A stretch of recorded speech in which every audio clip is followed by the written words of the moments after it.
Hello everyone, welcome to my channel Edoflix academy. मैं नवीन कुमार आप सबका स्वागत करता हूं। So my dear students, today we will be studying the topics principles of organic farming. As we know, this is a very vital part of today's agriculture. So without any delay, we will be further continuing with the topics that we have to further study in our these principles of organic farming.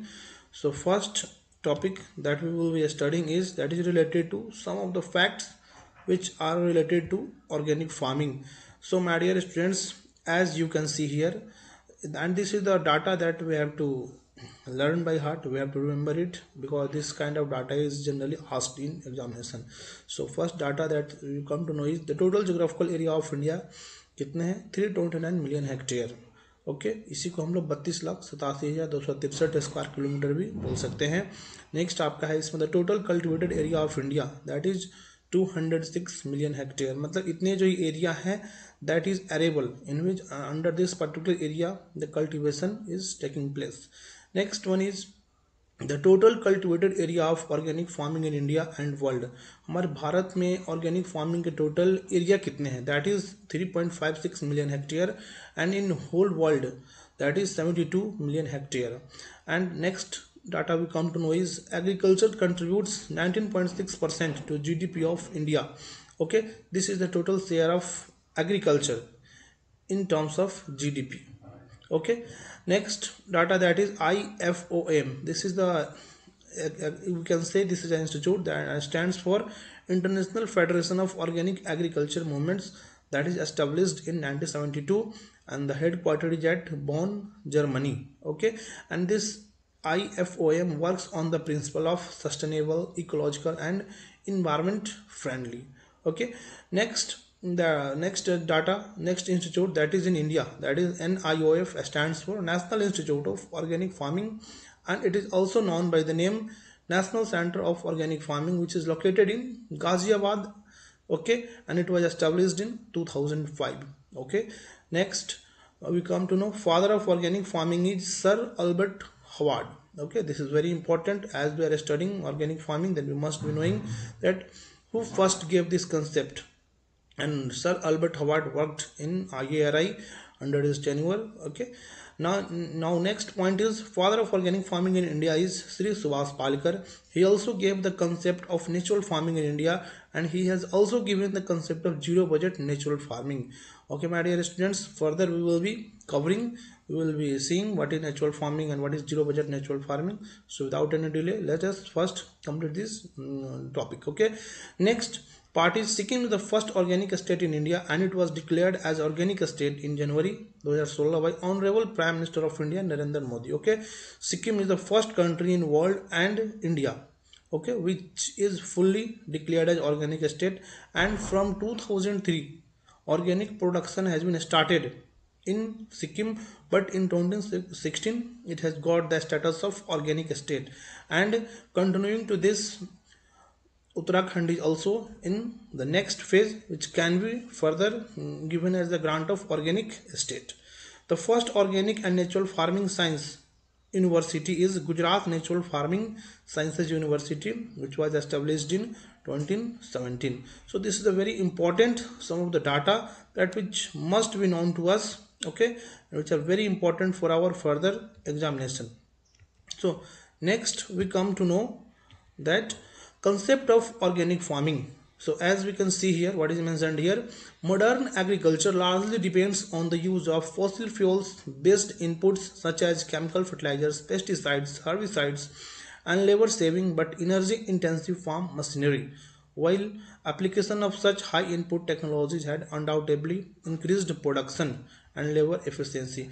As we can see here कि क्या इसमें लिखा हुआ है, ये modern agriculture जो है इसमें क्या लिखा हुआ है, they are mostly dependent on fossil fuels inputs, जैसे कि किस प्रकार के चीज़ पे आश्रित रहते हैं, केमिकल फर्टिलाइजर्स पे। जितने भी आजकल जो सिंथेटिक फर्टिलाइजर्स होते हैं, जो हमारे इंडस्ट्रीज में केमिकल फर्टिलाइजर्स बनते हैं, जो हमारा मॉडर्न एग्रीकल्चर है ज़्यादा प्रोडक्शन लेने के लिए mostly that is dependent on chemical fertilisers, pesticides. Okay, जिससे क्या होता है, we get good amount of yield production, but in respect what happens, the fertility of soil is degraded. So that is mentioned here. Application of such high input technology has undoubtedly increased production. यही इसमें लिखा हुआ है कि application जो भी हम apply करते हैं केमिकल फर्टिलाइजर्स को हाई डोज में, उसकी क्या होता है, हमें इंक्रीज्ड प्रोडक्शन मिलता तो है, but there is a growing concern about the adverse effects on soil productivity and environmental quality.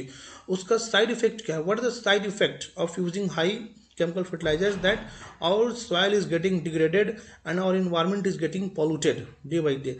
The generally accepted organic rules prohibit the use of synthetic fertilizers, pesticides, growth regulators, livestock feed additives, and stress on long-term soil management, use of local resources for nutrient supply, and control of pests and disease, restricting external inputs to the bare minimum. My dear students, what is mentioned here, that organic agriculture is totally prohibit the use of synthetic fertilizers, pesticides, and growth regulators. Okay, and it gives a stress on long-term soil management by using the local resources which provides nutrient to our soil, as well as which is used to control the pest and disease. Okay, so this is all about the concept of organic farming. Next we come to know that some of the definitions of organic farming which is given by different scientists, and according to Lampkin 1990 में इन्होंने definition दिया था, that is organic agriculture is a production system which avoids or largely excludes the use of synthetic compounded fertilizers, pesticides, growth regulators, and livestock feed additives. What is mentioned here, that organic agriculture, organic farming is such kind of fertilizers which totally restricts the use of synthetic fertilizers. Okay, it is very easy. Okay, to the maximum extent feasible, organic farming system relies on crop rotations. इसमें क्या लिखा हुआ है, organic farming को जो large extent पे किस तरीके से प्रैक्टिस किया जाता है, इस पर्टिकुलर फार्मिंग में किसान जो होते हैं वो फसल चक्र, क्रॉप रोटेशंस पे आश्रित रहते हैं. क्रॉप रेजिड्यूज जो हमारे जो कल्टीवेशन के बाद जो हमारे अवशेष भाग बच जाते हैं, they are dependent on that for their compost preparation. By decomposing that residues, उससे क्या होता है, उनको न्यूट्रिएंट मिलती है मिट्टी में. एनिमल मैन्योर, जो भी एक्सक्रीटा होते हैं एनिमल के, जानवर के, उस पर आश्रित रहते हैं. लेगुम क्रॉप्स, जो भी हमारे दलहन फसल होते हैं, उसको हम ज़्यादा कल्टिवेट करते हैं अपने फील्ड में, so that it maintains the fertility and health of soil. Green manures जैसे कि ढेंचा होते हैं. ओके, ये सब जो क्रॉप्स होते हैं, ग्रीन मैन्योर्स हमारे फसल के लिए, हमारे मिट्टी के लिए बहुत ही हेल्दी होते हैं. And of farm organic waste and aspects of biological pest control to maintain soil productivity and tilth. So my dear students, as you can see here, that it has been given the definition of organic agriculture, organic farming, that such kind of farming is totally restricted from the use of synthetic fertilizers, and in return farmer is dependent on crop rotations, crop residues, animal manures, legume crops, दलहन फसल पर आश्रित होते हैं, जिससे कि क्या होता है, they can biologically control the paste and they can maintain soil productivity and tilth also. So my dear students, next हम लोग definition देखते हैं. According to IFOM, the role of organic agriculture, whether in farming, processing, distribution, or consumption, is to sustain and enhance the health of ecosystem and organisms from the smallest of the soil to human beings. इसमें क्या लिखा हुआ है my dear students, कि organic agriculture का जो हम farming करते हैं उसमें फ्रॉम द प्रोसेसिंग, डिस्ट्रीब्यूशन या कंजम्पशन से लेकर उसका जो मेन जो हमारा ऑब्जेक्टिव होता है, मेन जो हमारा उसमें हम केयर करते हैं, that is about the health of ecosystem. जो भी हमारे आसपास के इकोसिस्टम होते हैं, जो भी हमारे आसपास के इन्वायरमेंट होते हैं, उन सब चीज़ों को हम लोग मद्देनजर रखते हुए उसके अकॉर्डिंग हम काम करते हैं, सो दैट एक छोटे से छोटे जीव, सूक्ष्म जीव भी सही रहे, सूक्ष्म जीव, स्मॉलेस्ट ऑर्गेनिज्म भी क्या रहे, इन्वायरमेंट में हेल्दी रहे, एंड ह्यूमन बींग का भी हेल्थ सही रहे. इससे मद्देनजर में रखते हुए हम लोग इसको प्रायोरिटी देते हैं ऑर्गेनिक फार्मिंग कल्टीवेशन में. ओके, सो आगे क्या लिखा हुआ है इसमें, the primary goal of organic agriculture is to optimise the health and production of interdependent communities of soil life, plants, animals and people. जो मेन गोल है हमारे ऑर्गेनिक एग्रीकल्चर का, कि क्या ऑप्टिमाइज करना है हमें, किस चीज़ को, ये हमारे हेल्थ एंड प्रोडक्शन को ऑप्टिमाइज करना है. मैंने हमें इस चीज़, हमारे हेल्थ को और प्रोडक्शन जो हम करते हैं उस चीज़ों को अच्छे से अच्छे रखना है, और हमें उससे अपना प्रोडक्शन लेना है. और दूसरा चीज़ क्या, कि सॉइल के लाइफ को, प्लांट्स, एनिमल्स एंड पीपल, इन सब के लाइफ को भी हमें क्या मेंटेन करके चलने से my dear students we come to the next slide. वो क्या है, as you can see here, different terms by different people. Some of the scientists has given the organic farming definition terms given by different people. This term is also known by the organic farming also. जैसे you can see here, eco-friendly farming. This is the another name of organic farming. Farming in relation to ecosystem. जो भी हम ecosystem के संदर्भ में, ecosystem के respect में जो हम मतलब खेती करते हैं, इकोसिस्टम को हम बनाए रखते हैं अच्छे से, इकोसिस्टम को अपने इकोलॉजिकली साउंड रखते हैं। ओके, उस फार्मिंग को हम क्या कहते हैं, eco friendly farming. Biological farming, farming in relation to biological diversity, मतलब such kind of farming in which we are so much care, we do a lot of care about the protection of our biological diversity. In that case we do the cultivation of crop diversity. हम अलग अलग प्रकार के crops का cultivation करते हैं time to time, so that it will maintain the fertility. अगर हम लोग एक ही क्रॉप को टाइम टाइम पे लगाए जा रहे हैं तो उससे क्या होते हैं कि मिट्टी के हेल्थ तो खराब होती ही हैं। दूसरी चीज़, जो उसमें माइक्रो ऑर्गेनिजम्स पाए जाते हैं जो बेनिफिशियल हमारे होते हैं हमारे सॉइल के लिए, उसमें क्या होते हैं, कुछ माइक्रो ऑर्गेनिजम्स टाइम पे क्या होते हैं, उनका प्रॉपर उसमें ग्रोथ नहीं होता है, उन्हें प्रॉपर एक क्रॉप का सपोर्ट नहीं मिलने की वजह से क्या होते हैं कि उसमें क्या होता है कि हमारा क्रॉप डाइवर्सिटी हमारा टाइम पे उसमें नुकसान होने लगते हैं। ओके, आगे इसमें क्या है, biodynamic farming, biologically dynamic and ecological sound and sustainable. ये biodynamic farming is also known as organic farming, बस यहाँ जो नाम जो टर्म आया है डायनामिक इन ए सेंस कि whatever the work we are doing that should be perfectly shown to us, that should resemble systematically, it should be resemble what, it should be resemble ecological sound, मतलब it should show us that our environment is healthy and our environment is protected by all kind of pollution. Okay, that is termed as biodynamic farming and it is also known as organic farming. Macrobiotic agriculture in relation to macrofauna, हमारे environment में कुछ micro organisms रहते हैं, कुछ macro रहते हैं, that is based on their sizes. तो यहाँ मैक्रो फाउना जो लिखा हुआ है वो साइज के अकॉर्डिंग लिखा हुआ है। Okay, so you not be confused by these words. Natural farming क्या होते हैं, based on natural farming which alone are sustainable.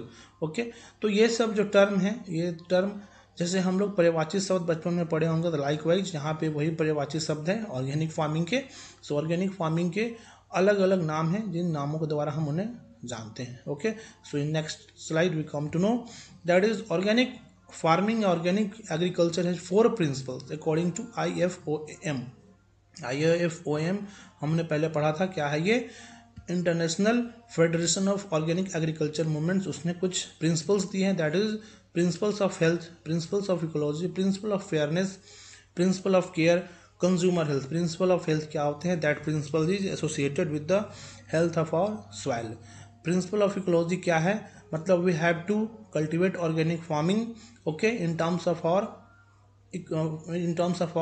environment, we have to maintain, we have to protect or ecology, मतलब we have to cultivate such kind of crops okay, keeping in mind that should be healthy for our environment. We मतलब in that case we don't need to use high fertilizers, we have to dependent on organic fertilizers. Okay, next one is principle of fairness.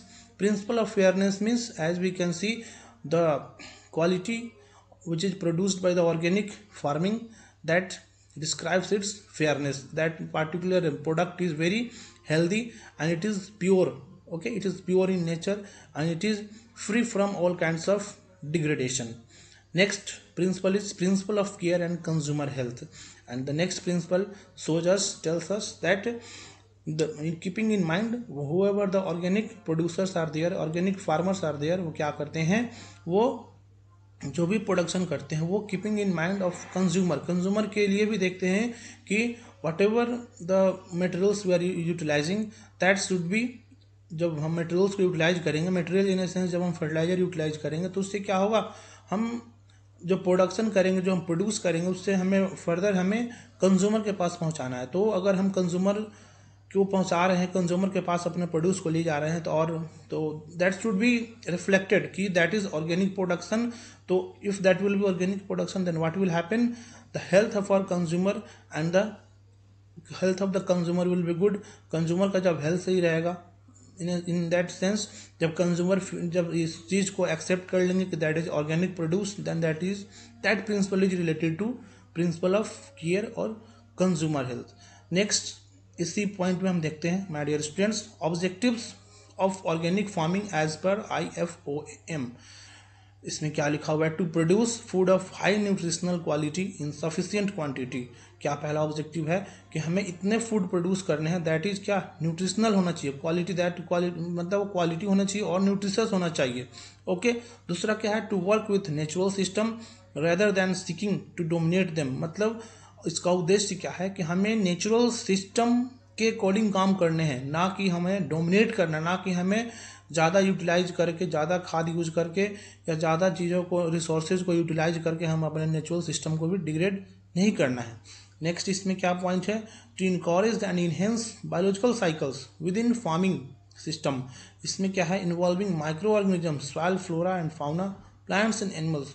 मतलब जो भी हमारे आसपास में जो micro organisms है उन चीज़ों को इन्वॉल्व करके हमारे बायोलॉजिकल साइकिल्स को क्या मेंटेन करना है, अपने फार्मिंग को मेंटेन करना है। एंड ओके ठीक है, to maintain and increase long term fertility of soil. Next objective क्या है कि हमारे मिट्टी के जो लॉन्ग टर्म है उस चीज़ों को मेंटेन करना है, उस हमारे long term fertility of soil को बनाए रखना है। To use as far as possible the renewable resources. मतलब ऑब्जेक्टिव्स क्या है ऑर्गेनिक फार्मिंग में कि हमें इतना माइंड में रखना है कि हमें ज़्यादा से ज़्यादा रिन्यूएबल रिसोर्सेज को यूटिलाइज करना है, ठीक है, जो भी हमारे इन्वायरमेंट में पाए जाते हैं। So we come to the next slide, that is the part of this only, objectives of organic farming. Okay, to work as much as possible within a closed system with regard to organic matter and nutrient elements. इसमें क्या कह रहा है, हमें ज़्यादा से ज़्यादा कोशिश करना है कि हमें ऑर्गेनिक मैटर को यूटिलाइज करके एक दायरे में रहना है, एक पर्टिकुलर हमें लिमिट में रह के ऑर्गेनिक मैटर को यूटिलाइज करके हमें ज़्यादा से ज़्यादा हमें काम करने हैं, ऑर्गेनिक प्रोड्यूस लेने हैं। To give all live stocks conditions of life that allow them to perform all aspects of their innate behaviour. Okay, इसमें जो भी हैं लाइव स्टॉक कंडीशंस, मतलब ये रिलेटेड किससे है कि अगर हम ऑर्गेनिक प्रोड्यूस कर रहे हैं तो इवेंचुअली क्या होगा, हमारे लाइव स्टॉक को भी हम अपने ऑर्गेनिक फीड देंगे, जिससे क्या होगा, उनके बिहेवियर पे भी चेंजेस लाएगा। जो भी इनेट बिहेवियर, इनेट का मतलब क्या होता है कि जो उनके जो जनरेशन टू जनरेशन जो उनकी क्वालिटी रहते हैं उसकी क्वालिटी में भी क्या रहेगा, क्वालिटी में भी जो उनका जो प्योरिटी रहेगा वो मेंटेन रहेगा। हम टाइम टाइम पे अगर जैसे केमिकल्स फर्टिलाइजर्स के थ्रू जो भी हम प्रोडक्शन करते हैं, जो भी स्ट्रॉ होते हैं उससे हम जो भी अपने जानवर को खिलाते हैं, तो क्या होते हैं डे बाई डे उनका जो जेनेटिक क्वालिटी है, जेनेटिक प्योरिटी है, वो क्या होता है, चेंजेज होते रहते हैं। तो यही कह रहा है कि अगर हम अपने लाइव स्टॉक को भी ध्यान रखते हुए हमें ऐसा फीड देना है उन्हें, जिससे क्या होगा, उनके जो इनेट बिहेवियर होते हैं, जो उन्हें जेनेटिक क्वालिटी होते हैं, उस चीज़ उसका भी परफॉर्मेंस का रहेगा, सही रहेगा। To avoid all forms of pollution that में रिजल्ट फ्रॉम एग्रीकल्चर टेक्निक्स। हमें हर प्रकार के ऐसे टेक्निक्स को अवॉइड करने हैं जो कि पॉल्यूशन क्रिएट करते हैं। To maintain the genetic diversity of agriculture system and its surrounding. Okay, इसमें क्या कह रहा है, हमें ऑर्गेनिक फार्मिंग को प्रैक्टिस करके इससे क्या करना है कि हमें जेनेटिक डाइवर्सिटी जो अभी हमारे एग्रीकल्चर सिस्टम में जो अलग अलग प्रकार की क्रॉप डाइवर्सिटी हैं, प्लांट डाइवर्सिटी है, उन डाइवर्सिटी को हमें क्या करना है, बनाए रखना है, कंजर्व करना है। Okay, to allow agricultural producers and adequate returns and satisfaction from their work including safe drinking water. इसमें क्या कर रहा है माय डियर स्टूडेंट्स, दैट हमें प्रोडक्शन करना है और जो भी ऑर्गेनिक प्रोड्यूसर्स होते हैं उन्हें क्या करना है, अच्छा से अच्छा रिटर्न उन्हें मिलना चाहिए, उनका सेटिस्फैक्शन मिलना चाहिए उनके अपने प्रोडक्शन से, so that should B beneficial for each people, for producers also and for consumer also. So my dear students, in next slide we will be covering the topic characteristics of farming. So till then thank you very much. आप सबसे मेरा request है कि will be liking sharing my channel. So बहुत बहुत धन्यवाद. We will be meeting in next topic.